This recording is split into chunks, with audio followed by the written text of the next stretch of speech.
যেই লোকমানের কোনো দাম সমাজে ছিল না, যেই লোকমানের কোনো দাম রাখালের কমিউনিটির মধ্যেও ছিল না, কোনো জায়গায় ছিল না।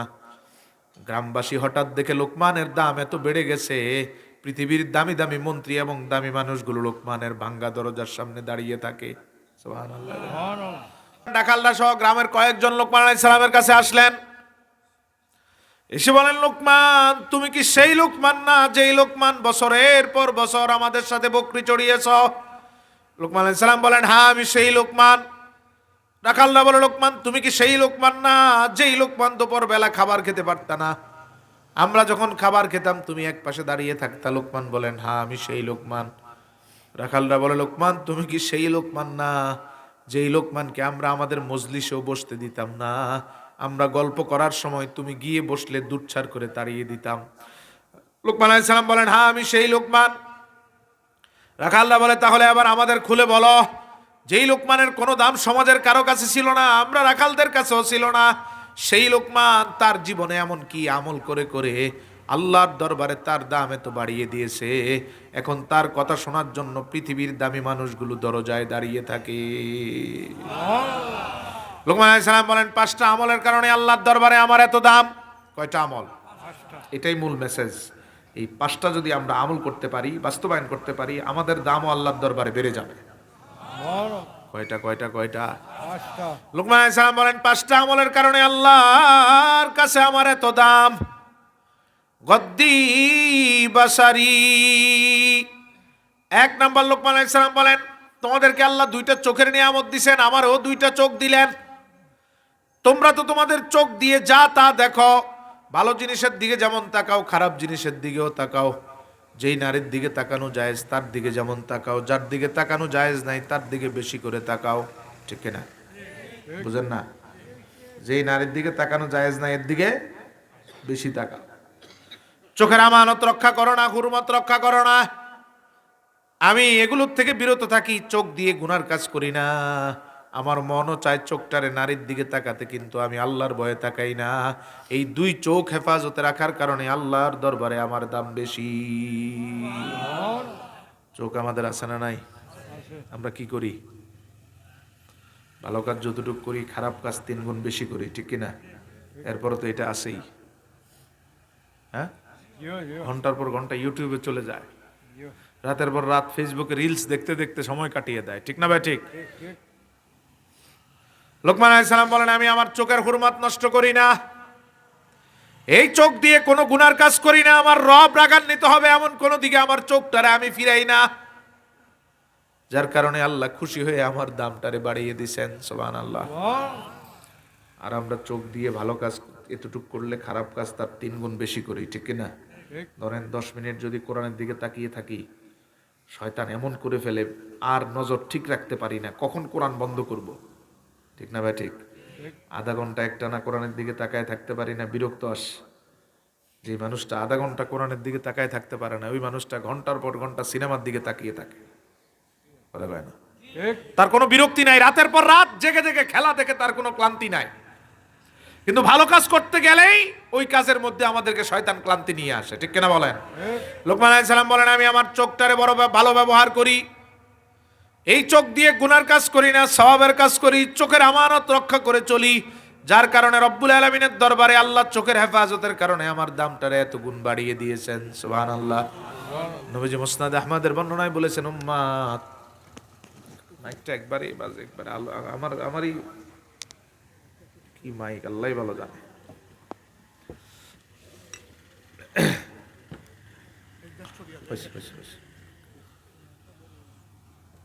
তো লোকমান আলাইহিস সালাম, নবী সাল্লাল্লাহু আলাইহি ওয়াসাল্লাম মুসনাদ আহমদের হাদিসে বলেন, উম্মাত, তুমি যদি 2টা চোখের আমানত ঠিক মতো দুনিয়াতে রক্ষা করে চলতে পারো, আমি তোমার জন্য জান্নাতের জিম্মাদার হচ্ছে। জোরে বলবেন না সুবহানাল্লাহ? দেন, অন্ধ ব্যক্তি দ্রুত জান্নাতে যাবে কেন? কথা কন না। অন্ধ লোককে আল্লাহ দ্রুত জান্নাতে নেবেন কেন? চোখের গুনাহ নাই। যার জীবনে চোখের গুনাহ যত কম, তার হিসাব তত সহজ, আল্লাহর কাছে তার দাম তত বেশি। লোকমান আলাইহিস সালাম বলেন, এই সুযোগটারে আমি কাজে লাগিয়েছি, আমি চোখ দিয়ে গুনাহ করি নাই। তোমরা এদিক সেদিক তাকাও, আমি আল্লাহকে ভয় করে চোখের সব গুনাহ ছেড়ে দিয়েছি, আর আল্লাহ আমার দামকে আকাশচুম্বী করে দিয়েছেন। সুবহানাল্লাহ। দুই নাম্বার লোকমান আলাইহিস সালাম বলেন হিফজি লিসানি, চোখের হেফাজতের পাশাপাশি আমি আমার জবানটারও হেফাজত করি। এই মুখ ব্যবহার করে আমি মিথ্যা বলি না, গীবত করি না, পরনিন্দা করি না, শেকায়াত করি না, চগলখুরি করি না, একজনের কথা আরেকজনের কাছে লাগিয়ে দিয়ে সমাজে ঝগড়া বাঁধাই না, কেউ আমারে গালি দিলে গালি দেই না, মুখ ব্যবহার করে কারোর জন্য মিথ্যা সাক্ষ্য দেই না। সুবহানাল্লাহ কর। আর এই কাজ আমরা করি কি করি না? করি না। এই কাজগুলো আমরা করি না। সব সুফি সাহেব, মিথ্যা তো আমরা বলি না নাকি? হ্যাঁ, বরং এমন কোন ঘন্টা নাই যেই ঘন্টাতে আমাদের একাধিক মিথ্যা নাই, ঠিক না? মিথ্যা না বললে আমাদের দিন যায় না। চা দোকানে বসে মানুষের সমালোচনা না করলে আমাদের পেটের ভাত হজম হয় না, ঠিক না ভাই? ঠিক। শয়তান এমন নষ্ট করে দিছে আমাদের অন্তর। নামাজ পড়ে আমরা এত মজা পাই না যত মজা পাই মানুষের মাঝে ঝগড়া লাগাইলে। কথা কয় না? পরম আনন্দ অনুভব করি কারো সাথে কারো ঝগড়া বাঁধলে। নাউজুবিল্লাহ কর। দর্শকের ভূমিকায় তাকায় দেখি কে কত বেশি গালি দিচ্ছে। এই কাজগুলোতে শয়তান আমাদের আনন্দ, পরম আনন্দের মধ্যে তৃপ্তিতে রাখে, ইবাদতের মধ্যে আমরা তৃপ্তি পাই। লোকমান আলাইহিস সালাম বলেন আমি মিথ্যা বলি না, গীবত করি না, পরনিন্দা করি না, শিকায়াত করি না, চগলখুরি করে একজনের সাথে আরেকজনের মাঝে ঝগড়া বাঁধাই না, কেউ আমারে গালি দিলে আমি গালি দেই না, আমি চুপ করে থাকি। কেমন জিন্দেগি গঠন করছেন লোকমান। তিনি বলেন কেউ গালি দিলে আমিও 10টা গালি দিতে পারি, কিন্তু আমি দেই না। আমি আমার ব্রেনটাকে সচল করে গাড়ির সময় চুপ থাকি। কেন দেখেন, লোকমান বলেন যে গালি দিচ্ছে সে তো নিচের দিকে যাচ্ছে, আর আমি গালি না দিয়ে হজম করার কারণে আল্লাহর দরবারে দাম বেড়ে যাচ্ছে। কি বিচক্ষণ বুদ্ধিমান তিনি। আর কেউ আমাদেরকে একটা গালি দিলে আমরা 10টা দেই, কথা কয় না? এরপরও থামে না, মেজাজ কন্ট্রোলে আসে না। লোকমান আলাইহিস সালাম বলেন আমারও দিতে মন চায় গালি, কিন্তু আমি দেই না, কারণ আমারে আল্লাহর দরবারে আমার দাম বাড়াতে হবে। এই নিয়তে আমি গালি হজম করি, চুপ করে থাকি। কেউ ঝগড়া করতে আসলে আমি হাসি মুখে তারে বিদায় দেই, ঝগড়াও করি না। সুবহানাল্লাহ কোন। এই যে আমি আমার মুখটারে বড় হেফাজতে রাখি, মিথ্যা বলি না, গীবত করি না, পরের নিন্দা করি না, সমালোচনা করি না, চগলখুরি করি না, কেউ গালি দিলে গালি দেই না, কারো জন্য মিথ্যা সাক্ষ্য দেই না, মুখ ব্যবহার করে আমার জবানের এমন হেফাজতের কারণে আল্লাহর কাছে আমার এত দাম। যেই আল্লাহর কাছে তার দাম বাড়াতে চায় এগুলোতে অবশ্যই স্টপ হতে হবে। মুখের গুনাহ করা যাবে, চোখের গুনাহ করা যাবে। আমরা বিরক্ত হই, এত দোয়া করি আল্লাহ দোয়া কবুল করে না কেন? এত আল্লাহরে বলি বাতার উপর থেকে বিপদ মুসিবত যায় না কেন? রোগ বালার থেকে মুসিবত থেকে মুক্ত হই না কেন? বলি কি বলি না? বলি। অথচ আল্লাহ তো মেসেজ দিয়ে রাখছেন সহিহ বুখারী, ইন সালানি লা উতিয়ান্না ওয়া ইন ইস্তাআযানি লা উইযান্না। আল্লাহ সুবহানাহু ওয়া তাআলা বলেন জগতে আমার এমন কিছু মানুষ থাকবে, বান্দা থাকবে, যারা হাত তুলতে দেরি, আমি দোয়া কবুল করতে দেরি করব না। সুবহানাল্লাহ, আর জোরে কোন। তো আল্লাহ তো পথ খোলা রাখছে, আমার দোয়া কবুল হয় না কেন? আল্লাহ তো বলে রাখছেন এমন কিছু মানুষ তাদের জীবনটারে এমন সুন্দরভাবে সাজিয়ে রাখবে, ওরা হাত তুলতে দেরি, আমার দিতে দেরি হবে না। কারো জন্য কোনো কিছু পানাহা চাইতে দেরি, আমি আল্লাহ কবুল করতে দেরি হবে না। সুবহানাল্লাহ। আরেক হাদিসে নবীজি বলেন, আল্লাহ বলছেন আমল করে বান্দা আল্লাহর এত কাছে পৌঁছে যায় নফল আমলের মাধ্যমে, কোনো কিছু চাইলে আল্লাহ সেই জিনিসটা ফিরিয়ে দিতে লজ্জাবোধ করেন। আল্লাহ লজ্জাবোধ করেন বান্দা কিছু চাইলে ফিরিয়ে দিতে। সুবহানাল্লাহ বলেন। তো কেন আমরা উপরে উঠতে পারি না? কেন আমাদের দোয়া কবুল হয় না? জায়গা হচ্ছে এইগুলা। আমাদের চোখের ঠিক নাই, মুখের ঠিক নাই, ঠিক না ভাই? ঠিক। লোকমান আলাইহিস সালাম বলেন তুমিও যদি তোমার দাম বাড়াতে চাও, আল্লাহর দরবারে তোমরাও যদি অফুরন্ত নিয়ামতের অধিকারী হতে চাও, তাহলে চোখের হেফাজতের বিকল্প নাই, জবানের হেফাজতের বিকল্প নাই। এই মুখ দিয়ে কোনো গুনাহ করা যাবে না, চগলখুরি করা যাবে না, মিথ্যা বলা যাবে না, কেউ গালি দিলে গালি দেওয়া যাবে না। এমন নিয়তি যদি তোমার জীবনে বাস্তবায়ন করতে পারো, তোমার দামটাকেও আল্লাহ আকাশচুম্বী বানায় দিবে। উপরে উঠা যত মানুষের জীবন অনুসন্ধান করেন এক এক করে দেখবেন এই জিনিসগুলোর থেকে বেঁচে ছিল বিদায় আল্লাহ তাদের দামি বানাইছেন। আব্দুল কাদের জিলানী রহমতুল্লাহি আলাইহি নাম শুনছেন না? কারা শোনেন না? হাত তোলেন তো, দেখেন অবস্থা। হায় হায় হায় ভাই, ওয়াজে আছেন না বাড়িতে আছেন? হ্যাঁ, এই যারা হাত তুলছেন তারা জীবনে আব্দুল কাদের জিলানীর নাম শোনেন নাই? এখনো হাত তুলে রয়েছে মুরব্বী। কোন আব্দুল কাদের জিলানীর নাম শুনছি কি শুনি নাই? ছোট পীর না বড় পীর? ওনারে জিজ্ঞেস করা হতো, 91 বছর হায়াত পাইছেন, 91 বছর। ওনাকে জিজ্ঞেস করা হতো কোন জিনিস আপনার দাম এত বাড়াইছে, কোন আমলের কারণে আপনি এত দামি? উনি ঘুরে ফিরে সবসময় দুইটা উত্তর দিতেন। কয়টা? ইবনে হাজার আসকালানী কিতাবুন নাজিরে বর্ণনা করেন, দুইটা উত্তর দিতেন। প্রথমত তিনি বলতেন, আমি মনে করি সত্যবাদিতার কারণে আল্লাহ আমার দাম এত বাড়ায় দিছেন। সুবহানাল্লাহ, জোরে বলবে না? এক নাম্বার কি? সত্যবাদিতা এক নাম্বার। তিনি বলতেন, আমি আমার জীবনে মিথ্যা বলি, পুরা জীবন 91 বছর পার করে দিয়েছেন মিথ্যা ছাড়া, আর আমরা 91 মিনিটও মিথ্যা ছাড়া থাকতে পারি না, ঠিক না? দুই নাম্বার কি বলেন দেখেন? দুই নাম্বার তিনি বলতেন, আমি মনে করি আমার মা দোয়া করে করে আমার ওলি বানায় দিচ্ছে। মায়ের দোয়ার সত্যবাদিতা যার জীবনে আছে সে কখনো পিছে ফিরে তাকাতে হয় না। আল্লাহর কাছে তার দাম বেড়েই যাবে, কেউ তাকে আটকে রাখতে পারবে না। এক নাম্বার হচ্ছে সত্যবাদিতা, দুই নাম্বার মায়ের দোয়া। আল্লাহ কবুল করো, আমিন। আল্লাহর হাবিব সাল্লাল্লাহু আলাইহি সাল্লাম, এই ঘটনাটা শেষ করে তারপর হাদিসটা বলি। 18 বছর বয়সে মা ওনারে বিদায় দিছেন। জন্মগ্রহণ করছেন ইরানে। কোথায়? ইরানে, জিলান গ্রামে। এই জন্য ওনার নাম আব্দুল কাদের। 18 বছর বয়সে চলে গেছেন বাগদাদে। ওনার মা বিদায় দিয়ে দিয়েছেন উচ্চশিক্ষার জন্য। এরপরে আর মায়ের সাথে দেখা হয় নাই। বাকি 73 বছর ছিলেন ইরাকে, বাগদাদে। তো যেদিন ওনার মা ওনারে দেখেন, মা কেমন আর সন্তান কেমন, যেদিন ওনার মা ওনারে বিদায় দেন, ওই দিন মা যেই কথাগুলো বলতেছেন মনোযোগের সাথে শোনেন। মা বলতেছেন, বাবা 18 বছর পার করে দিছি, তুমি আমার সাথে 18 বছর ছিলা। এই 18 বছরে আমিও মিথ্যা বলি নাই, তোমারও মিথ্যা বলতে দেই নাই। ওই দিনে তো মা ওনারে ওলি বানায় দিছে। 18 বছরে একটা মিথ্যা তোমারে আমি বলতে দেই নাই। কি সুন্দর তরবিয়তে লালন পালন করছেন সন্তানটারে।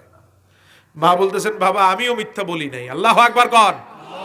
আর এখনকার মা বাবা উঠতে বসতে সন্তানের সামনে মিথ্যা বলে, কথা কয় না, ঠিক? আব্দুল কাদের জিলানী রাহমাতুল্লাহি আলাইহির মা উম্মুল খায়ের বলেন, 18টা বছর পার করে দিছি, একটা মিথ্যাও আমি বলি নাই, তোমারও বলতে দেই নাই। বাবা আমার সাথে ওয়াদা করো, জীবনে যতদিন আল্লাহ তোমারে বাঁচিয়ে রাখবেন, যত বিপদ আসুক, যত মুসিবত আসুক, জীবনটা মৃত্যুর মুখোমুখি পতিত হলো, তুমি মিথ্যা বলবা না। সুবহানাল্লাহ। অক্ষরে অক্ষরে মায়ের ওয়াদা পালন করছেন। 60 জনের ডাকাত দল ধরছিল আব্দুল কাদের জিলানীকে। সত্য বলছেন না মিথ্যা বলছেন? সবাই বলেন না ভাই, না জানি না আমরা। ডাকাতরা ধরছে, আরে সত্য বলছে না মিথ্যা বলছে? ওনার লাভ হয়েছে না লস হয়েছে? কেমন লাভ দেখেন। একটা সত্যের কারণে 60 জন তওবা করে বলছে, তুমি এমন অবস্থা তো মিথ্যা বলো নাই, আমরা এখান থেকে শিক্ষা নিলাম, আজকের পর থেকে ডাকাতিও করব না, মিথ্যাও বলবো না। একটা সত্য টানা 60 জনকে সত্যের পথ দেখায় দিয়েছে। সুবহানাল্লাহ কর। নবীজি যে বলছেন সত্য মুক্তি দেয়, মিথ্যা ধ্বংস করে, বাস্তবতা তাই। আব্দুল কাদের জিলানী রাহমাতুল্লাহি আলাইহি বলেন, 91 বছর জীবনে আমার কোনো মিথ্যা নাই। এজন্য রব্বুল আলামিনের দরবারে ওনার এত দাম। সেম কথাটা লোকমান আলাইহিস সালাম বলেন, আমি আমার জীবনে মিথ্যা কথা বলি না, গীবত করি না, পরনিন্দা করি না, শিকায়েত করি না, কারো কথা কারো কাছে লাগিয়ে দিয়ে সমাজে ঝগড়া বাঁধাই না। আমাদের সমাজে এমন লোক আছে না নাই? নাই। একজনের কথা আরেকজনের কাছে বিক্রি করার লোক আছে না নাই? তাও বলার সময় যদি হুবহুটা বলতো তাও হইতো, বলার সময় নিজের সাথে আরো কিছু যোগ করে বলে, ঠিক না? ওমকে আপনার এমন এমন এমন এমন কথা বলছে, ও বলছে 2টা, সে আরো বানাইছে 4টা। এগুলাকে বলা হয় সগলখোর। কি বলা হয় বলেন? এগুলা কি বলা হয়? আছে সমাজে? অভাব নাই। ভয়ঙ্কর পরিণতির দিকে সে নিজেকে নিয়ে যাচ্ছে। সেই বুখারীর একটা হাদিস শোনেন। নবীজি সাল্লাল্লাহু আলাইহি সাল্লাম একদিন রাস্তা দিয়ে হাঁটতেছেন, হঠাৎ থেমে গেলেন। ও সাহাবীরা, কানে কি কোনো শব্দ আসে? সাহাবায়ে কেরাম বলেন, না ইয়া রাসূলুল্লাহ। নবীজি বলেন, আমি তো এখন 2 পাশে 2 কবরের আযাবের শব্দ শুনতে পাচ্ছি। সুবহানাল্লাহ। নবী রাস্তা দিয়ে হাঁটেন, মাটির নিচের আওয়াজ আমার নবী কানে দিয়ে শুনতে পান। আল্লাহু আকবার কর। এরপরও খবিশ কিছু মোল্লা আছে, কয় নবী নাকি আমাদের মতো। আছে না নাই? কিছু খবিশ আছে না, ওহাবি খবিশ, কয় তিনি তো আমাদের মতোই, বড় জোর বড় ভাইয়ের মতো। নাউজুবিল্লাহ, জোরে বলবেন না। হাবিব আমার এক্সক্লুসিভ ছিলেন, সবার থেকে এমন আলাদা ছিলেন। তিনি রাস্তা দিয়ে হাঁটতেন, হাঁটার সময় মাটির নিচের আওয়াজ যেমন শুনতেন, আসমানের উপরের শব্দ শুনতেন। আরো জোরে কোন সুবহানাল্লাহ। হাদিসটা সহিহ মুসলিমের। একদিন নবীজি বলেন, আত্তাতিস সামা, ও সাহাবীরা, আসমানে এখন খুব প্রচন্ড আওয়াজ হচ্ছে, কর্মর করে আওয়াজ শুনতে পাচ্ছি আমি আসমানের। সাহাবায়ে কেরাম বলেন, ইয়া রাসূলুল্লাহ, কেন এখন আসমানে আওয়াজ হবে? নবীজি বলেন, আসমানে 4 আঙ্গুল জায়গাও ফাঁক নাই যেখানে ফেরেশতারা সেজদা দেয় না। সুবহানাল্লাহ। ফেরেশতাদের জটলা ভিড়াভিড়ির কারণে যে আওয়াজ হচ্ছে, আমি নবী মদিনার থেকে এই আওয়াজ স্পষ্ট শুনতে পাচ্ছি। তিনি কারো মতো, জোরে কয় না, নবী কারো মতো। কেউ যদি নবীরে নিজের মতো মনে করে তার ঈমান নাই, ঠিক না বা ঠিক? আমার নবী কারো মতো। তিনি জমিনের নিচেরটাও শোনেন, আসমানের উপরেরটাও শোনেন। জমিনের মাঝখানেরটা তো শোনেনি, ঠিক কিনা? জড় পদার্থেরটাও শোনেন, গাছেরটাও শোনেন। সহিহ মুসলিমের বর্ণনা, নবীজি বলেন, আল্লাহর হাবিব সাল্লাল্লাহু আলাইহি ওয়াসাল্লাম বলেন, তখনও আমি নবুয়ত পাই নাই, 40তম বছরে উপনীত হই নাই। এর আগে যখন আমি মক্কার রাস্তা দিয়ে হাঁটতাম, মক্কার রাস্তার দুই পাশ পাতের পাথর যখন আমারে দেখতো, দুই পাশের পাথর, ওই পাথরগুলো আমারে দেখলেই সালাম দিত, আর আমি নবীও তাদের সালাম গ্রহণ করতাম। পাথরে আওয়াজ দেয় নবী বুঝে, গাছে আওয়াজ দেয় নবী বুঝে, কারণ তিনি কারো মতো। আল্লাহর হাবিব সাল্লাল্লাহু আলাইহি সাল্লাম বলেন, দুই পাশে দুইটা কবরে প্রচন্ড আযাব হচ্ছে। সাহাবায়ে কেরাম বলেন, ইয়া রাসূলুল্লাহ, কোন আমলের কারণে আযাব হচ্ছে যদি একটু কষ্ট করে বলেন। আল্লাহর হাবিব সাল্লাল্লাহু আলাইহি সাল্লাম বলেন, ডান পাশের কবরে আযাব হওয়ার কারণ, এই মানুষটা ডান পাশে যার দাফন, এই মানুষটা প্রস্রাব করে ঠিক মতো পবিত্র হতো না। নাউজুবিল্লাহ কর। আসেনি আমাদের মধ্যে এরকম মানুষ? হ্যাঁ, আসেনি? প্রস্রাব করে না করে ঢিলা কুলুক না ব্যবহার করে পানি, ঠিক কিনা? কিচ্ছু ব্যবহার করে না। আল্লাহর হাবিব সাল্লাল্লাহু আলাইহি সাল্লাম বলেন, শুধুমাত্র প্রস্রাবের পবিত্রতা থেকে বেঁচে না থাকার কারণে আল্লাহ তারে এমন আযাব দিচ্ছেন কবরে এখন। আর বাম পাশের কবরে যারে বাম পাশের কবরে যিনি আছেন শায়িত, উনি সগলখুরি করতো, একজনের কথা আরেকজনের কাছে ঝগড়ার জন্য লাগিয়ে দিত, যার কারণে আল্লাহ রাব্বুল আলামিন তার কবরে এখন প্রচন্ড আযাব দিচ্ছেন। নাউজুবিল্লাহ কোন। তাহলে যারা সগলখুরি করে, মিথ্যা কথা বলে, যারা প্রস্রাব করে ঠিকমতো পানি খরচ করে না, ওরা নিজেই নিজের কবরকে জাহান্নামের আগুনে বানায়, ঠিক না? বানায়। আল্লাহ হেফাজত করো, আমিন। তাহলে মিথ্যা বলা যাবে, গীবত করা যাবে না, পরনিন্দা, শিকায়াত, সগলখুরি, কেউ গালি দিলে গালি না দেওয়া, এই কাজগুলো যদি আপনার জীবনে বাস্তবায়ন করতে পারেন, আল্লাহ আপনার দামকেও 1000 কোটি গুণ বাড়ায়া দিবেন। সুবহানাল্লাহ। 2 নম্বরের পরে আবার 3 নম্বর লোকমান আলাইহিস সালাম বলেন, ইফাতু তুমাতি, আমি আমার খাবারের ব্যাপারে সবচেয়ে বেশি সচেতন। লোকমান আলাইহিস সালাম বলেন, আমি কখনো হারাম খাই না, হারাম খাই না, হারামের লোকমা আমি আমার মুখে নেই না। আমি জীবনকে এমনভাবে শক্তভাবে আমি আমার জীবনকে বলে দিয়েছি এবং আমার জীবনের সিদ্ধান্ত নিয়েছি, কখনো হালালের বাহিরে খাবো। সুবহানাল্লাহ কোন। আর আমরা হালালও খাই, হারামও খাই, ঠিক কিনা? কথা কর না। বরং হালাল যদ্দুর খাই, হারাম বেশি খাই। কষ্ট করে ফসল ফলাই খাই, আবার ব্যাংকে রেখে ফিক্সড ডিপোজিট এফডিআর এর নামে সুদ খাই। কথা কয় না?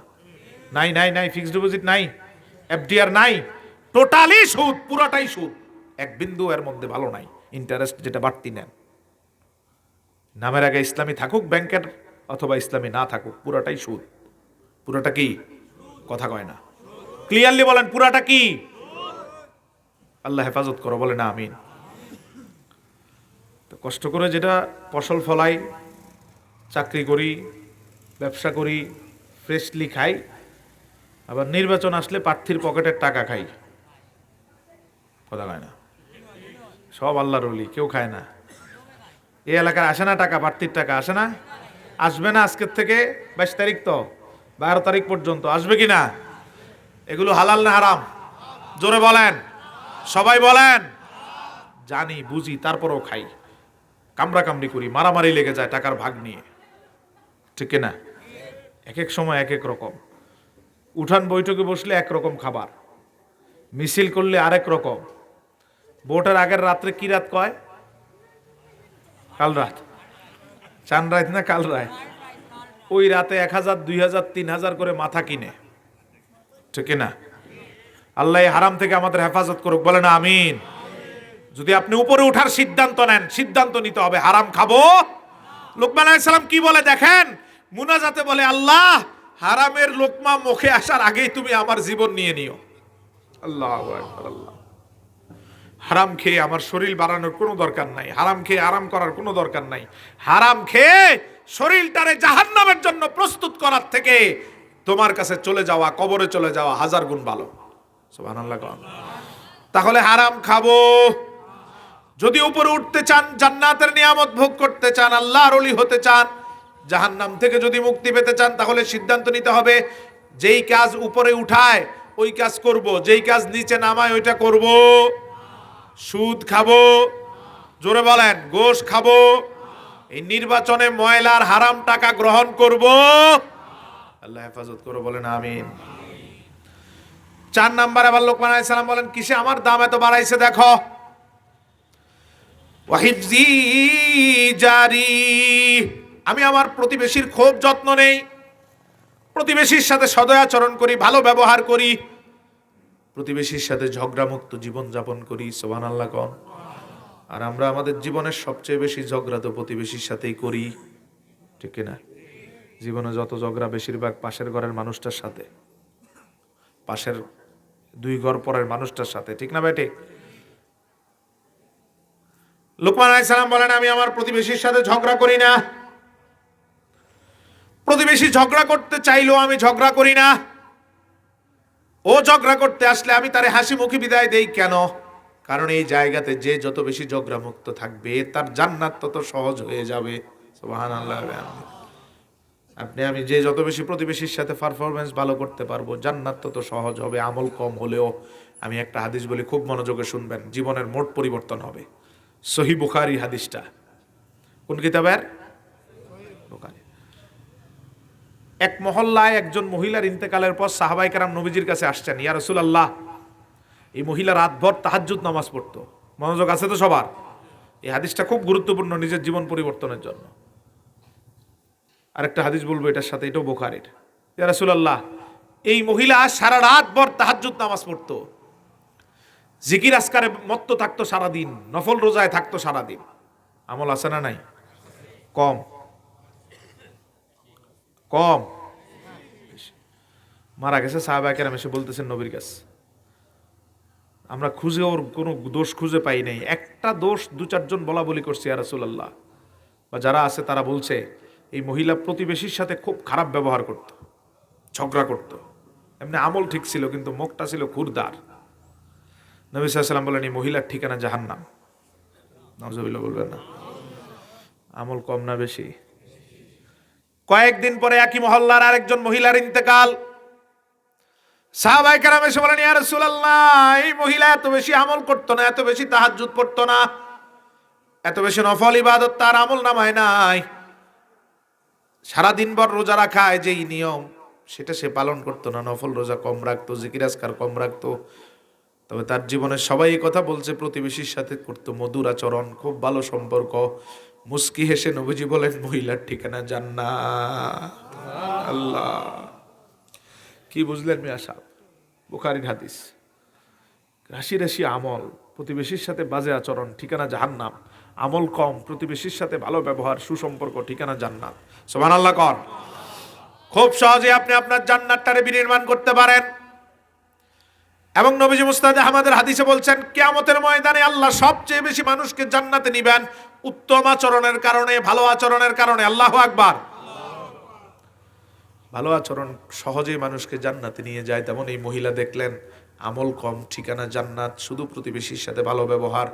বুখারীতে আরেকজন সাহাবীর কথা বলি, দেখেন ঠিক এই জায়গাতে শয়তান আমাদেরকে মিসগাইড করে, খেয়াল করবেন। সবচেয়ে বেশি বিরক্ত করে, রাগান্বিত করে রাখে এই জায়গায়।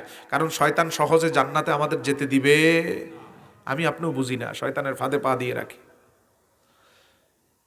নবী সাল্লাল্লাহু আলাইহি ওয়াসাল্লাম মসজিদ নববীতে হাদিস বর্ণনা করতেছেন, হাদিস বলার মাঝখানে হঠাৎ বললেন, ও সাহাবীরা, কোনো জান্নাতি মানুষ দেখে শান্তি পেতে চাও? সাহাবায়ে কেরাম বললেন, হ্যাঁ ইয়া রাসূলুল্লাহ।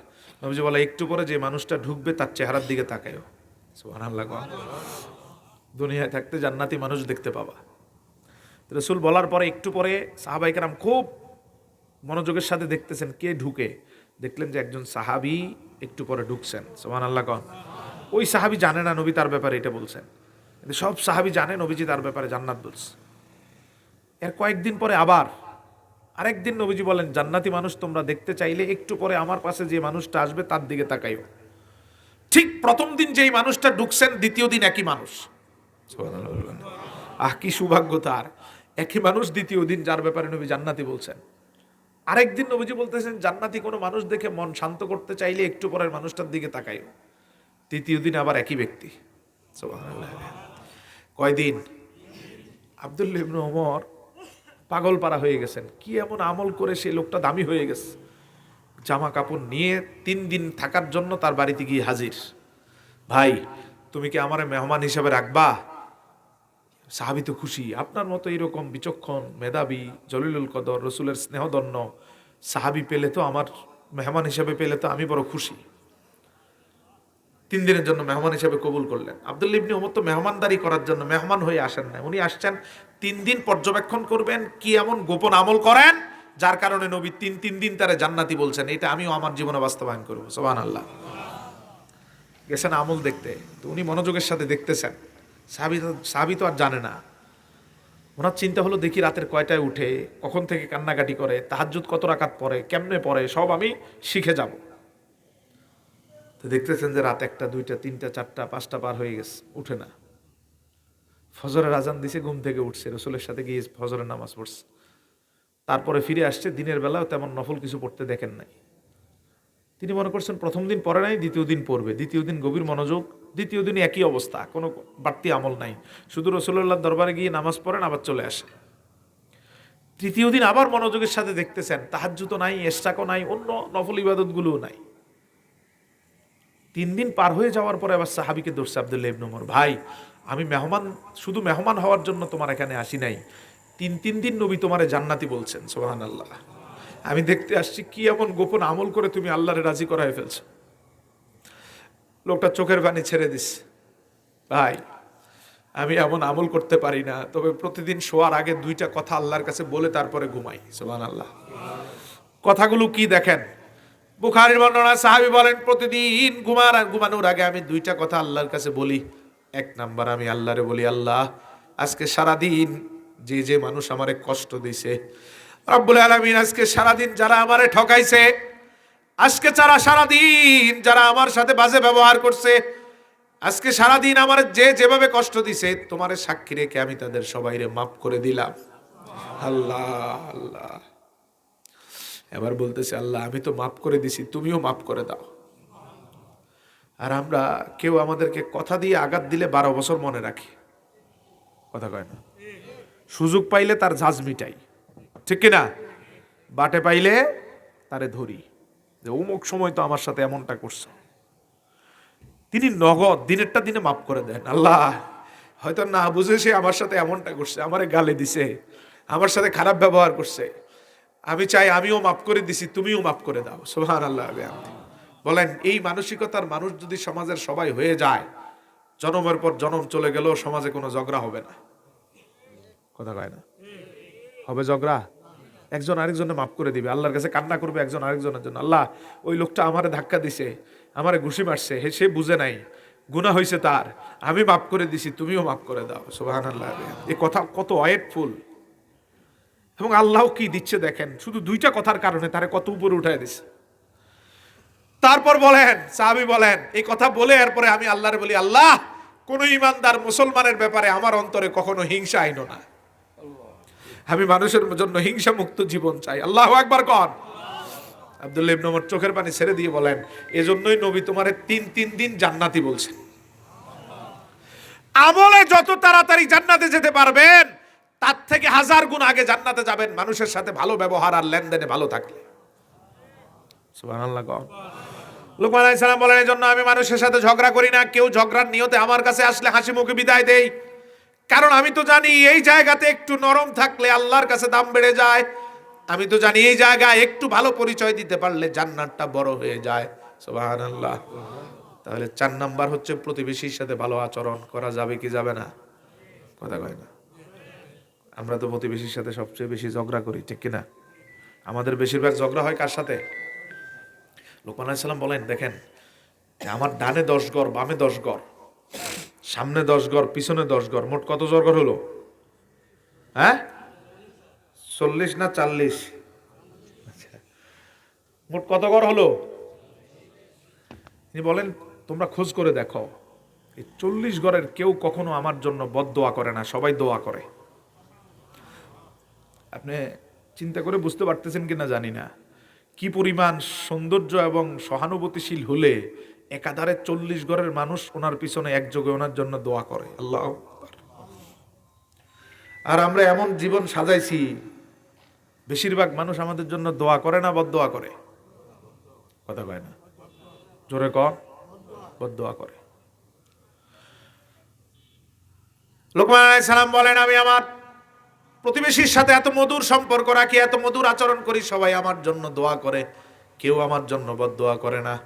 আর আমরা তুচ্ছাতি তুচ্ছ কারণে ঘরের পাশের ঘরের মানুষটার সাথে ঝগড়া বাঁধায় দেই, ঠিক কিনা? বেশিরভাগ ঝগড়া কেন হয় দেখেন তো? বেশিরভাগ ঝগড়া হয় গ্রামে, পাশের ঘরের সাথে ঝগড়া হয় হয় পাতা নিয়ে, ঠিক কিনা? বুঝেন নাই? গাছের পাতা নিয়ে, না হয় ডাল নিয়ে, না হয় 2 ঘরের বাচ্চা ঝগড়া লাগে, তারপর মুরব্বীরা শুরু করে। নাই নাই, হ্যাঁ, তুচ্ছাতি তুচ্ছ কারণে, যেগুলো কারণই না ঝগড়া করার, এই সমস্ত কারণ শয়তান বড় করে দিয়ে আমাদের অন্তরে ওয়াসওয়াসা দিয়ে ঝগড়া বাঁধায় দেয়।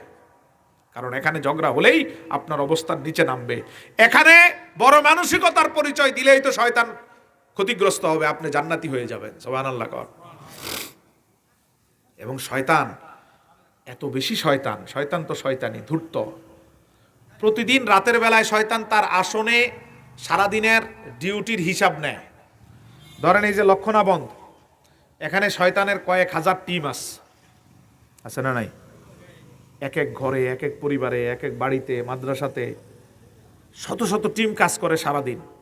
ওই টিম সারাদিনের রিপোর্ট নিয়ে, সহিহ মুসলিমের হাদিস, সারাদিনের রিপোর্ট নিয়ে ওই টিম শয়তানের কাছে যায়, গিয়ে বলে, এক টিম বলে আমি ওয়াসওয়াসা দিয়ে অনেক মানুষকে নামাজ থেকে বিমুখ করে দিস। শয়তান বলে তুমি কিচ্ছু করতে পারো নাই। আরেক টিম বলে আমি পাবজি গেমের ভিতর ঢুকাই যুবকের নামাজ খাওয়া সবকিছু শেষ করে দিস। শয়তান কয় তুমি কিছু করতে পারো নাই। আবার বিভিন্ন টিম বিভিন্ন যা যা ওয়াসওয়াসা দেয়। আরেকটা কয় মোবাইলে এক ছেলে মেয়ের কালেকশন লাগাই দিস। নাউজুবিল্লাহ কয় না? আছে না নাই? যুবকরা বিশেষ করে রাতের পর রাত। শয়তান গিয়ে বলে, শয়তান কয় তুমি কিচ্ছু করতে পারো নাই। যতজন যত কিছু কয়, শয়তান কি বলে, ইবলিশ কি বলে? এবার যখন কোনো শয়তান বলে যে আমি ভাই ভাইয়ের মাঝে ঝগড়া লাগাই দিস, শয়তান বলে তুমি কাজের কাজ করছো। নাউজুবিল্লাহ বলবে না? চিন্তা করে দেখছেন? এরপরে যদি বলে আমি প্রতিবেশীর সাথে ঝগড়া লাগাইছি, শয়তান খুশি। সবচেয়ে বেশি খুশি হয় যদি স্বামী স্ত্রীর মাঝে ঝগড়া লাগায়। নাউজুবিল্লাহ কর। শয়তান বলে এটা হচ্ছে সবচেয়ে বড় কাজ। ঝগড়াটারে শয়তান সবচেয়ে বেশি খুশি এবং সবচেয়ে বেশি বড় অস্ত্র হিসেবে ব্যবহার করে। আল্লাহ আমাদের বুঝার তৌফিক দান করুক, আমিন। লোকমান আলাইহিস সালাম বলেন, আমি আমার প্রতিবেশীর সাথে সদাচরণ করি, ভালো ব্যবহার করি, আমি প্রতিবেশীর সাথে কখনো ঝগড়া করি না, যার কারণে রব্বুল আলামিনের দরবারে আমার এত দাম। বুখারীর এই হাদিসগুলো লক্ষ্য করবেন, 2 জন মহিলা, একজন অত্যাধিক আমল হওয়ার পরেও জাহান্নামী শুধু প্রতিবেশীর কারণে, আরেকজন আমল কম জান্নাতি শুধু প্রতিবেশীর কারণে। সুবহানাল্লাহ। সহিহ বুখারীর এই সাহাবী শুধু প্রতিদিন রাতের বেলায় আল্লাহকে বলেন, রব্বুল আলামিন সারাদিন যে আমারে যতভাবে বিরক্ত করেছে, আমারে যে যতভাবে কষ্ট দিয়েছে, আমার হক নষ্ট করে দিয়েছে, আমি তারে মাফ করে দিলাম। রব্বুল আলামিন কারো ব্যাপারে আমার অন্তরে তুমি হিংসা লালন করবা না, কোন ইমানদারের ব্যাপারে যাতে আমার অন্তরে হিংসা না আসে। হিংসা মুক্ত হয়ে আমি রাত পার করতে চাই, দিন পার করতে চাই। শুধু এই 2টা কথা বলার কারণে নবীও তারে কয়দিন জান্নাতি বলছেন? জোরে কর না, কয়দিন? লোকমান আলাইহিস সালাম বলেন এই কাজটা ব্যবহার করে আমি খুব দ্রুত আল্লাহর কাছে দামি হয়ে গেছি। 5 নাম্বার আবার লোকমান বলেন অত্যাক্রিমাতু দাইফি, আমি আমার মেহমানের ব্যাপারে সবচেয়ে বেশি সদয় সচেতন। মেহমানকে বড় ইজ্জত দেই, মেহমানকে বড় সম্মান করি। এক এক করে লোকমান বলতে লাগলেন। 1 নাম্বার বলেন মেহমান দেখলে আমি বড় খুশি হই। সুবহানাল্লাহ কম। আর আমরা মেহমান দেখলে বেজার। লোকমান আলাইহিস সালাম বলেন মেহমান দেখলে আমি বড় খুশি হই।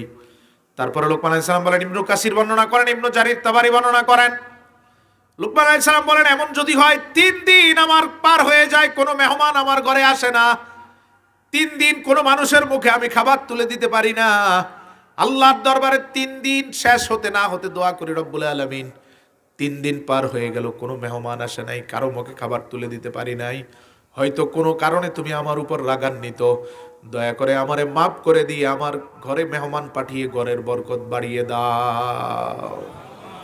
কয়দিন সবাই কন। 3 বছরও কেউ এই দোয়া করছে কোনোদিন? হ্যাঁ, কোথায় আমরা আর কোথায় ওনারা? দেখেন উপর উঠবে না কেন? পুরো 114 সূরার ভিতরে একজন ওলির নামে সূরা, উনি লোকমান আলাইহিস সালাম। সুবহানাল্লাহ। 3 দিন পার হতে যায় না, আমি আল্লাহর কাছে দোয়া করে রব্বুল আলামিন 3 দিন চলে গেল কোনো মেহমান আসে নাই, কারো মুখে খাবার তুলে দিতে পারি নাই, তুমি দয়া করে আমার উপর যেই কারণে রাগান্বিত মাফ করে দাও আর মেহমান দিয়ে আমার ঘরের বরকত বাড়িয়ে দাও। 3 দিন যেতে না যেতেই তিনি দোয়া করেন, যেই দোয়া আমরা সারা জীবনেও করি না, ঠিক কিনা? এটা তো করি না, বরং উল্টা দোয়া করি। উল্টা দোয়া কি? ধরেন মেহমান আসছে, 1-2 বেলা খাওয়াইছেন, বিরক্ত হয়ে আবার আল্লাহরে বলে আল্লাহ আপরটারে বিদায় করো। কথা কয় না, মানে আসার দোয়া তো করে না, যাওয়ার জন্য দোয়া করে, এমন অনেক লোক আছে, ঠিক না ভাই? ঠিক। লোকমান আলাইহিস সালাম বলেন আমি মেহমান দেখলে বড় খুশি হই। কারণ কি? কারণ ওনার কথার ভিতরে আছে, মুনাজাতেই আছে, ইবনে কাসির যে হাদিসটা বর্ণনা করেন, তিনি বলেন রব্বুল আলামিন তুমি আমার উপর রাগান্বিত, দয়া করে আমারে মাফ করে দাও আর মেহমান পাঠিয়ে আমার ঘরের বরকত বাড়িয়ে দাও। মুসনাদ আহমদের হাদিসে নবীজি ইরশাদ করেন কোন বান্দার উপর আল্লাহ যদি অত্যাধিক সন্তুষ্ট থাকেন তাহলে তারে 2টা নিয়ামত দান করেন। কয়টা নিয়ামত? আবার কর। হাদিস মুসনাদ আহমদ, কাউকে যদি আল্লাহ অধিক পছন্দ করেন তারে 2টা নিয়ামত দেন। বড় পরিতাপের বিষয়, খেয়াল করবেন। ভালোবেসে আল্লাহ দিচ্ছেন, এতে আমার খুশি হওয়ার কথা না রাগ করার কথা? সবাই বলেন যে এই 2টা নিয়ামত ভালোবেসে আল্লাহ দিচ্ছেন, এগুলোতে আমার খুশি হওয়ার কথা না রাগ করার কথা? কিন্তু এটাই বাস্তবতা, চিরন্তন সত্য। এই 2টা নিয়ামত যেগুলো আল্লাহ ভালোবেসে দেন, 2টাতেই আমরা রাগ করি। নজরুল্লাহ বলবেন না? শয়তান রাগ করায়, মন খারাপ করে দেয়। মুসনাদ আহমদের সহিহ বর্ণনা, নবী সাল্লাল্লাহু আলাইহি ওয়াসাল্লাম বলেন কাউকে যদি আল্লাহ অত্যাধিক ভালোবাসেন, ভালোবেসে তার ঘরে বেশি বেশি মেহমান পাঠান। সুবহানাল্লাহ। বেশি মেহমান আসলে খুশি হই না রাগ করি? কথা কয় না? গোসা করি না খুশি হই? এবার 2 নাম্বার, নবীজি মুসনাদ আহমদের সহিহ বর্ণনায় বলেন কাউকে যদি আল্লাহ অত্যাধিক ভালোবাসেন, কাউকে যদি আল্লাহ সহজে জান্নাতে নিতে চান, কারো উপর যদি আল্লাহ দয়া করতে চান, তাহলে তাকে একাধিক মেয়ে সন্তান দান করেন। সুবহানাল্লাহ। মেয়ে হইলে খুশি না বেজার? হ্যাঁ, কথা বলেন না ভাই একটু। মেয়ে হইলে আমরা খুশি না বেজার? কয় খুশি। আসলে খুশি। দেন তো, কেউ এসে আপনারে বললো হুজুর আপনার একটা মেয়ে হয়েছে, না ভাই আপনার একটা মেয়ে হয়েছে, অথবা কেউ বললো আপনার একটা ছেলে হয়েছে, 2টা খবরের কোনটাতে বেশি খুশি? কথা কয় না? মন থেকে বলবেন, কাউরে খুশি করার জন্য না। ছেলে মেয়ে 2টা খবরের কোনটাতে বেশি খুশি? অথচ দেখেন কি দিয়ে আল্লাহ আপনারে রহম করতেছেন। নবীজি হাদিসে যে বলছেন, এটা বুখারীর হাদিসে তার ব্যাখ্যা পাবেন। আল্লাহ আপনারে ধরেন 8টা ছেলে দিচ্ছে, এই 8টা ছেলে লালন পালন করার বিনিময়ে আল্লাহ কি দিবেন তা বলেন নাই নবীর মাধ্যমে। কি দিবেন সেটা আল্লাহ জানেন। কিন্তু ধরেন আল্লাহ আপনার 2টা মেয়ে দিস, বুখারীর হাদিসের দিকে খেয়াল করেন, নবীজি সাল্লাল্লাহু আলাইহি সাল্লাম বলেন কারো যদি 2টা মেয়ে সন্তান হয়, ওই 2টা মেয়ে সন্তানকে সে যদি ঠিকঠাক মতো আদবের সাথে লালন পালন করে, সুপাত্র দেখে পাত্রস্থ করে, রাসূলুল্লাহ বলেন এই 2টা মেয়েই তার বাবা মারে জান্নাতে নিয়ে যাবে। 2টা মেয়ে দিয়ে আল্লাহ আপনারে জান্নাতে নিতে চান। সুবহানাল্লাহ কোন? যেটা 10টা ছেলে দিয়েও আপনার হয়তো হবে না। আল্লাহ 2টা মেয়ে দিয়ে আল্লাহ আমাদের ভালো চান না খারাপ চান? এজন্যই নবী বলছেন আল্লাহ কাউকে অধিক ভালোবাসলে, অত্যাধিক ভালোবাসলে তাকে মেয়ে সন্তান দান করেন, আর এর মাধ্যমে আল্লাহ তারে জান্নাতের পথে কবুল করেন। আমিন। অথচ শয়তান আমাদেরকে মেয়ে সন্তান হইলে রাগ করায়, মুখ খারাপ হয়, ছেলে হইলে খুশি, মেয়ে হইলে এত খুশি। লুকমান আলাইহিস সালাম বলেন, রব্বুল আলামিন 3 দিন পার হয়ে গেল, কোন 3 দিনের মধ্যে কোনো মেহমানের মুখে খাবার তুলে দিতে পারি নাই, কোনো অসহায়ের মুখে খাবার তুলে দিতে পারি নাই। দয়া করে তুমি আমার মেহমান পাঠাও আর গুনাহ মাফ করে দাও, যেই কারণে রাগান্বিত ক্ষমা করে দাও। আমার ভাইরা খেয়াল করেন, লোকমান একটা কথা এর মধ্যে বলছেন, দয়া করে মেহমান পাঠিয়ে তুমি আমার ঘরের বরকতটা বাড়িয়ে দাও। সুবহানাল্লাহ। তাহলে মেহমানে ঘরের বরকত বাড়ে না কমে? এটাও মুসনাদ আহমদের হাদিস। নবী সাল্লাল্লাহু আলাইহি ওয়াসাল্লাম বলেন, মেহমান 2টা নিয়ামত নিয়ে ঘরে প্রবেশ করে। সুবহানাল্লাহ। কোন ঘরে মেহমান আসে মানে মেহমান বরকত নিয়ে ঘরে আসে, যাওয়ার সময় ঘরের মানুষের গুনাহ মাফ করে যায়। আপনি বুঝেন নাই, আপনি হিসাব করছেন 1000 টাকা খরচ হবে, 1000 টাকার বাজার গেছে আমার, কিন্তু এই যে আপনার কত কিছু দিয়ে গেছে আপনি হিসাব করতে পারেন না। এই হাদিসটা দিয়ে হিসাব করেন। নবী সাল্লাল্লাহু আলাইহি ওয়াসাল্লাম বলছেন, আসে বরকত নিয়ে। আসে কি নিয়ে? এই বরকতটা বিশাল ফ্যাক্ট। আপনি এবার হিসাব করেন, কাউন্ট করেন বিভিন্ন হাদিসের আলোকে। এই বরকত স্থিতিশীল থাকে না, গতিশীল হয়। কিভাবে? এই বরকত আপনার টাকায় প্রবেশ করে, অভাব অনটন কমে যায়, রিজিকে বৃদ্ধি পায়। এই বরকত আপনার ঘরের মানুষের শরীরে প্রবেশ করে, ঘরের মধ্যে রোগ কমে যায়। এই বরকত আপনার সন্তানের মাঝে প্রবেশ করে, সন্তানগুলো নেক সন্তান হিসাবে বেড়ে ওঠে। সুবহানাল্লাহ। পুরো ঘরের চিত্র, শান্তির চিত্রটা পরিবর্তন করে দেয় যেই মেহমান, যেই বরকতগুলো মেহমান নিয়ে আসে ওই বরকতের মাধ্যমে। কত দিক থেকে সে সাপোর্ট দিল আপনাকে, আপনি হিসাব করতেছেন। আসার কারণে তো 2000 টাকা খরচ হয়েছে, আবার যাওয়ার সময় গুনাহ মাফ করে দিয়ে যাচ্ছে। সুবহানাল্লাহ। ভাঙ্গা কুড়িঘরের একটা মানুষ লোকমান, কি আছে ঘরে? মনটারে বড় করে মেহমানদারি করতেন। এই ভাঙ্গা ঘরের মানুষটারে মেহমানদারির কারণে আল্লাহ শ্রেষ্ঠ বানায় দিয়েছে। 2টা ঘটনার দিকে খেয়াল করেন, তখন এই আয়াতের তাফসীর ভালো বোঝা যাবে। ইবনু হাজার আসকালানী প্রথমটা বর্ণনা করেন, দ্বিতীয়টা বিভিন্ন হাদিসের বর্ণনা। প্রথমটা আব্দুল কাদের জিলানী রহমতুল্লাহি আলাইহির সম্পর্কিত। 91 বছর যিনি হায়াত পেয়েছেন, ইবনু হাজার আসকালানী গিফতাতুন নাজির বর্ণনা করেন। এই 91 বছর বুঝ হওয়ার পর থেকে প্রতিদিন রাতের বেলায় আব্দুল কাদের জিলানী রহমতুল্লাহি আলাইহি একটা আমল করতেন মৃত্যু পর্যন্ত, যেটা ছাড়েন নাই। সুবহানাল্লাহ। খেয়াল করেন, প্রতিদিন এমন একটা আমল করতেন তিনি, যেই আমল তিনি প্রতিদিন করতেন। দুর্ভাগ্যবশত উনি যেটা প্রতিদিন করতেন এটা আমরা বছরে একবার করি না। কেমনে এত বড় হয়েছেন, দামি হয়েছেন? পৃথিবী জোড়া ওনার নাম হয়ে গেছে। 70,000 মুহাদ্দিস এক দর্শে এসে হাদিস গ্রহণ করেন। বিশাল ধর্ষ ওনার, মজলিস অনেক বড় হয়ে যায়, পাগল পাড়া থাকে মানুষ ওনার দর্শে বসার জন্য। এটা এমনি হয় নাই। আল্লাহ সুবহানাহু ওয়া তাআলা সবার অন্তরে ওনার ভালোবাসা এমনি ফয়দা করে দেন নাই।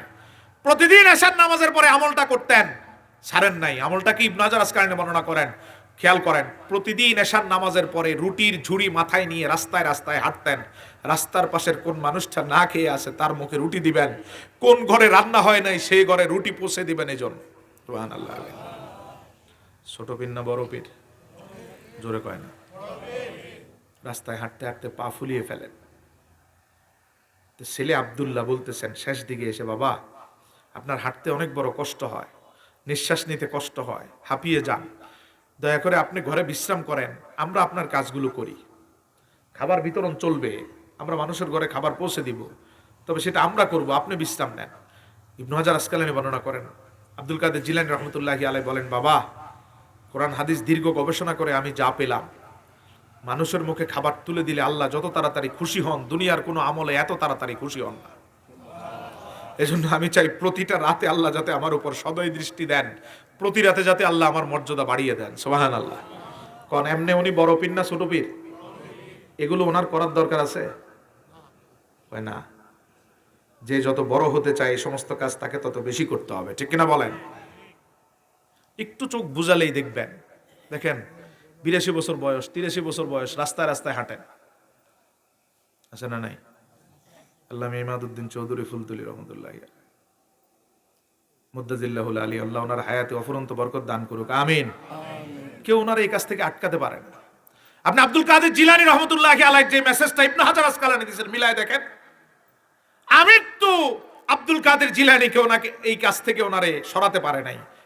কষ্টের মাঝে বৃদ্ধ বয়সে কষ্ট করে করে হাঁটতেন, তবু ওই কাজ থেকে বিরত করতে পারে নাই। কারণ ওনারা বুঝছেন, আল্লাহর প্রকৃত ওলিরা বুঝেন, মানবতার সেবায় যে যত নিবেদিত হবে আল্লাহর কাছে তার মাকাম তত বড় হয়ে যাবে। পিরালি খানকা দিয়ে বোঝা যায় না, পিরালি মানবতার সেবা দিয়ে বোঝা যায় না। আব্দুল কাদের জিলানী রহমতুল্লাহি আলাইহি ওনার এই কাজ করার দরকার কি? এমনিতেই তো পৃথিবী জোড়া ওনার সুনাম সুখ্যাতি, তারপরও বৃদ্ধ বয়সে খুঁড়িয়ে খুঁড়িয়ে তিনি হাঁটেন, পা ফুলিয়ে ফেলেন। যত হক্কানি দরবার দেখবেন, প্রত্যেক দরবারের খানকার পাশে দেখবেন লঙ্গরখানা আছে, ঠিক না ভাই? ঠিক। যত বড় বড় দরবারে যাবেন দেখবেন প্রত্যেক দরবারে আগত ব্যক্তিদের জন্য খাবারের ব্যবস্থা করে রাখা হয়। আল্লাহর ওলিরা এমনি বড় হয় নাই, মানুষের মন তরিকতের সওয়াক দিয়ে যেমন প্রফুল্ল করেছেন, মানুষকে খাবার খাইয়ে মানবতার সেবা করিয়ে অসহায়ের সহায় হয়ে আল্লাহর দরবারে তাদের মাকামকে বুলন্দ করেছেন। সুবহানাল্লাহ। কোন লোকমান আলাইহিস সালামের জীবনের দিকে ফিরে যান, তিনি বলেন 5 নাম্বার যেই কাজটা করে আমি আল্লাহর দরবারে দামি হয়েছি তা হচ্ছে আমি আমার মেহমানের সেবা, মানুষের মুখে বেশি খাবার তুলে দেওয়া। আমি মানুষের মুখে খাবার তুলে দেওয়াকে আমার জীবনের লক্ষ্য বানিয়ে ফেলেছি, যার কারণে আল্লাহ আমার দাম বাড়িয়ে দিয়েছে। দ্বিতীয় ঘটনা, রাসূলুল্লাহর একজন সাহাবীর সামান্য কিছু মানুষের মুখে তুলে দিলে আমার আল্লাহ কত খুশি হন দেখেন।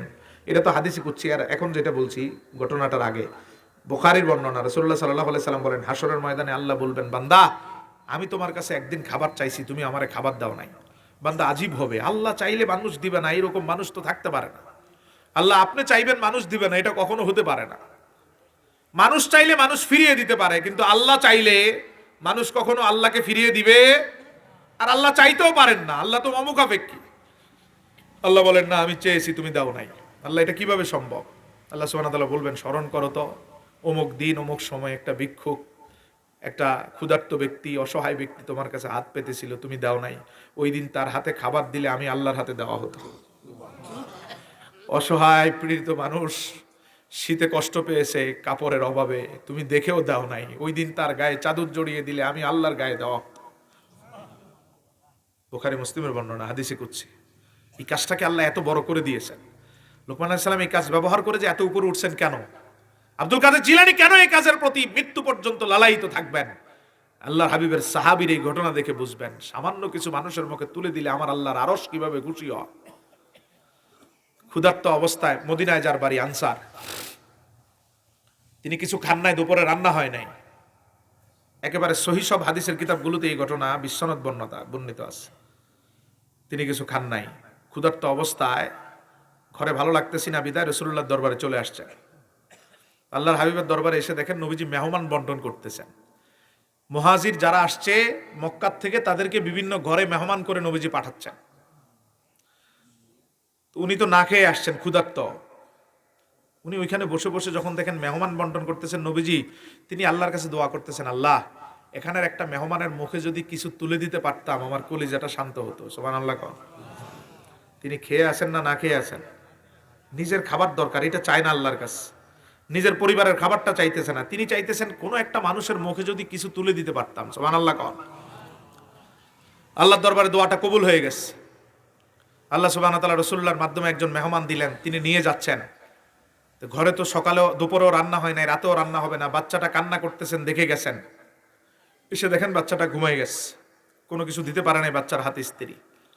এমন অবস্থায় স্ত্রীর কাছে গিয়ে তিনি বলেন, স্ত্রী আল্লাহ আমাদের কল্যাণ চাই বিদায় একজন মেহমান পাঠাইছেন। সুবহানাল্লাহ তো বলে ফেলছেন, না সুবহানাল্লাহ তো বলে ফেলছেন সহজে, বিষয়টা এত সহজ না। নিজের সাথে মিলান তো, দুপুরে খান নাই, স্ত্রী খায় নাই, রাতে খান নাই, খাবেন না, স্ত্রী খাবে না, বাচ্চাটা কান্না করে ঘুমাইছে, ঘরে খাবার নাই, দিতে পারি না। এমন অবস্থায় যদি একটা মেহমান নিয়ে ঘরে ঢুকি, অবস্থা স্বাভাবিক থাকবে? বুঝে না, ঘরের অবস্থা স্বাভাবিক থাকবে? ঘরের মানুষকে খাবার দিতে পারে না, সে আসছে মেহমান নিয়ে, ঝগড়া হবে কি হবে না? যদি স্ত্রী বোধ হয় তাহলে ঝগড়া হবে, নেক স্ত্রী হলে ঝগড়া হবে না। হাদিসের প্রেক্ষাপট দেখেন, রাসূলুল্লাহ সাল্লাল্লাহু আলাইহি ওয়াসাল্লাম সাহাবায়ে কেরাম তো নেক স্ত্রী পেয়েছিলেন। এমন পরিস্থিতিতে মেজাজ থাকার কথা খুব বেশি বিগড়া, সেই অবস্থায় রাসূলুল্লাহ সাহাবী যখন গিয়ে বলছেন আল্লাহ আমাদের কল্যাণ চাই বিদায় মেহমান দিছেন, রাসূলুল্লাহ সাহাবীর স্ত্রী ওনার দিকে তাকিয়ে মুস্কি হেসে বলেন আলহামদুলিল্লাহ। তাওয়াক্কুল কার উপর? স্ত্রী চিন্তা করলেন স্বামীর সাথে ঝগড়া করে লাভটা কি? ঘরের পরিবেশ নষ্ট হবে, উত্তপ্ত হবে, কাজের কাজ তো কিছু হবে না। ওনার চিন্তা হলো যেই মাহবুদ মেহমান পাঠিয়েছেন সেই মাহবুদ আমাদের সম্পর্কে ভালো করেই জানা আছে, তিনি যেহেতু মেহমান দিয়েছেন তিনি কোনো না কোনো ব্যবস্থা করবেন। সুবহানাল্লাহ। ন্যাক স্ত্রীরা স্বামীর সাথে ঝগড়া করে না, তুচ্ছাতি তুচ্ছ কারণে ঘরের পরিবেশ নষ্ট করে না, উত্তপ্ত করে না।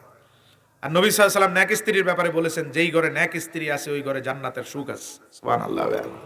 নিশ্চিত ঝগড়ার জায়গাতে ওরা ঝগড়া করবে না, ঘরটারে শান্তির আবাস বানাবে। সাহাবী বলেন, আমরা কি দিয়ে আপ্যায়ন করব? আমি তো জানি আমার ঘরে কিছু নাই, দুপুরেও খাই নাই, তুমিও খাও নাই, রাতের বেলায়ও রান্না হয় নাই। স্ত্রী বলেন, বাচ্চাটা বিকেল বেলায় যখন কান্না করে ঘুমাচ্ছিল কোনো কিছু হাতে দিতে পারি নাই, ঘুমানোর পরে পাশের প্রতিবেশী এক পেয়ালা দুধ দিয়ে গেছে যাতে রাতে বাচ্চারে দিতে পারি। বাচ্চার এই দুধটুকুন ছাড়া আমাদের ঘরে আর কোনো কিছু নাই। আল্লাহর হাবিবের সাহাবী মুস্কি হেসে বলেন, আমরা খাই নাই, এই দুধটুকুন বাচ্চার জন্য আসলো, বাচ্চাকেও দিব না, এই দুধটুকুন আল্লাহর সন্তুষ্টির জন্য মেহমানের মুখে তুলে দিব। সুবহানাল্লাহ। সিদ্ধান্ত ফাইনাল করলেন। এবার সাহাবী বলেন, আচ্ছা দুধ তো কম, মেহমানরে দিলে মেহমান তো আবার আমারে দিয়ে ভদ্রতার খাতিরে আমারে দিবে, তার ভাগে কম পড়বে, পুরা দুধটুকুন কিভাবে মেহমানরে খাওয়ানো যায়? আমরা মনে হয় না খেয়ে থাকলাম, কিন্তু মেহমান তো তৃপ্তি সহকারে রাতটা যাপন করলো। কি কলিজা দেখেন, আর চিন্তা ভাবনা কি!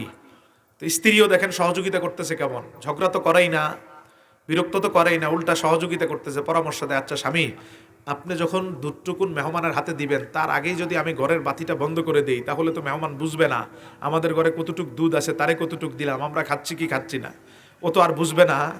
তাহলে এই জিনিসটার থেকে আমরা বাঁচতে পারবো। আল্লাহু আকবার। মেহমান বাতি বন্ধ করে দিলেন স্ত্রী, মেহমানের হাতে উনি পেয়ালা দিলেন। হাদিসের সাক্ষী দেখেন, মেহমান পেয়ালার থেকে দুধ খাচ্ছে, দুধ খেতে যে আওয়াজটুকু হচ্ছে, পাশে সাহাবী বসে বসে এমনিতেই সে আওয়াজ করতেছেন। সুবহানাল্লাহ। তিনি মেহমানকে বুঝাইতেছেন, আপনি আপনারটা খান, আমার আস, অথবা আপনি আমার জন্য রাখার দরকার নাই, এরকম কোনো একটা কিছু বোঝার জন্য তিনি আওয়াজ করতেছেন। সকালবেলা রাত যাপন করলেন। সকালবেলা রাসূলুল্লাহ সাল্লাল্লাহু আলাইহি সাল্লামের কাছে গেলেন। আল্লাহর হাবিব সাল্লাল্লাহু আলাইহি সাল্লাম তাদেরকে সামনে ডেকে আনলেন। মেজবান সাহাবী, মদিনায় যার বাড়ি আনসার, তারে বললেন, কি দিয়ে মেহমানদারি করেছো আমারে খুলে বলো। রাসূলের সাহাবী ভয়ে ভয়ে সব বললেন, ইয়া রাসূলুল্লাহ, না খেয়ে আপনার দরবারে আসছি, একটা মেহমান আল্লাহর কাছে চাইছি, আল্লাহ দিছেন, ঘরে নিয়ে গেছি, গিয়ে শুনলাম সামান্য দুধ ছাড়া কিছু নাই, মেহমানকে পুরাটা খাওয়ানোর জন্য ঘরের বাতিটা বন্ধ করে দিস। নবী সাল্লাল্লাহু আলাইহি সাল্লাম এই কথা শুনছেন আর চোখ দিয়ে পানি পড়ছে। সাহাবায়ে কেরাম কান্না করতেছেন। কিছুক্ষণ কান্নার পরে নবীজি যে সুসংবাদটা দিলেন, ও সাহাবী, গত রাতে তুমি অকৃত্রিম ভালোবাসা দিয়ে যে মেহমানদারিটা করেছ, তোমার মেহমানদারিতে খুশি হয়ে আল্লাহ সূরা হাশরের আয়াত নাজিল করে দিয়েছেন, ওয়ালাউ কানা বিহিম খাসাসা ওয়া মান ইউকা শুহা নাফসিহি ফাউলাইকা হুমুল মুফলিহুন। আল্লাহ সুবহানাহু ওয়া তাআলা নাজিল করলেন, হাবিব, নিজের চাহিদা থাকার পরেও যারা নিজের প্রাধান্য দেয় না, এই খাবারটা তো তার ঘরের মানুষের বেশি দরকার ছিল, নিজে খায় নাই, স্ত্রীরে দেয় নাই, সন্তানের মুখেও দেয় নাই, প্রচন্ড চাহিদা থাকার পরেও নিজস্ব ইমানদার ভাইদেরকে যারা প্রাধান্য দেয়, আমি আল্লাহ তাদেরকে দোজাহানে তো সফল কাম করবই, হাসরের ময়দানে নিজের হাতে মেহমানদারি করাবো। আইটেম কয়টা? কথা কয় না। এই যে রাতে মেহমানদারি করছেন, আইটেম কয়টা? একটা, তাও পর্যাপ্ত না। শুধু অকৃত্রিম ভালোবাসা যুক্ত করে মেহমানের মুখে তুলে দিছেন, এতটুক খাবারকে আল্লাহ কোরআনের অংশ বানায় দিছেন। সুবহানাল্লাহ। এবার লোক আব্দুল কাদের জিলানী রহমতুল্লাহি আলাইহির মেসেজটা দেখেন, মানুষের মুখে খাবার তুলে দিলে আল্লাহ যত তাড়াতাড়ি খুশি হন, দুনিয়ার কোনো আমলে এত তাড়াতাড়ি খুশি হয়? নফল তাহাজ্জুদ দিয়ে আল্লাহকে খুশি করানো যায় অনেক কঠিন, রোজার মাধ্যমে আল্লাহকে খুশি করানো যায় অনেক কঠিন, কিন্তু মানুষের মুখে খাবার তুলে দিলে খুব দ্রুত হাদিসে কুচ্ছিটাও মিলাবেন। এজন্য লোকমান আলাইহিস সালাম বলেন, আল্লাহর দরবারে আমার দাম বেড়ে যাওয়ার পিছনে অন্যতম কারণ হচ্ছে মানুষের মুখে বেশি খাবার তুলে দেওয়া। আল্লাহ এই 5টা গুণ আমাদের জীবনে বাস্তবায়নের তৌফিক দান করুক, আমিন। লোকমান আলাইহিস সালাম তার ছেলের এটাকে যেই 10টা ঐতিহাসিক কথা বললেন, সেগুলোকে আল্লাহ কোরআনের অংশ বানালেন। কথাগুলো আমার আল্লাহর না, কথাগুলো লোকমানের মুখের। ওয়া ইয ক্বালা লোকমান, নিজের কথা আল্লাহ বলছেন, এগুলো লোকমানের কথা। ইয়া বুনাইয়া বলে সে তার সন্তানকে ডাকেন। কথাগুলো আল্লাহর নয়, কথাগুলো লোকমানের, কিন্তু আল্লাহকে এত পরিমাণ খুশি করে দিয়েছে কথাগুলো, রব্বুল আলামিন লোকমানের মুখের কথাই আমার রাসূলের উপর নাজিল করে দিয়েছেন। সুবহানাল্লাহ। আবার সূরাটার নামও দিয়েছেন সূরা লোকমান। 1 নাম্বার মেসেজ দিচ্ছেন ছেলেকে, ইয়া বুনাইয়া লা তুশরিক বিল্লাহ ইন্নাশ শিরকা লাযুলমুন আযীম। রে আমার বাবা, তুমি যদি জীবনের দামি হতে চাও, তুমি যদি জান্নাতি হতে চাও, বড় মেসেজ দিচ্ছেন, জাহান্নাম না দেখে যদি তুমি জান্নাতি হতে চাও, সিদ্ধান্ত নিতে হবে মৃত্যু পর্যন্ত জীবনে শিরিক করব।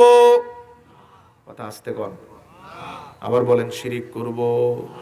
তুমি যদি শিরিক মুক্ত জীবন যাপন করতে পারো, জাহান্নাম না দেখি আল্লাহ তোমারে জান্নাত দিবেন। সুবহানাল্লাহ।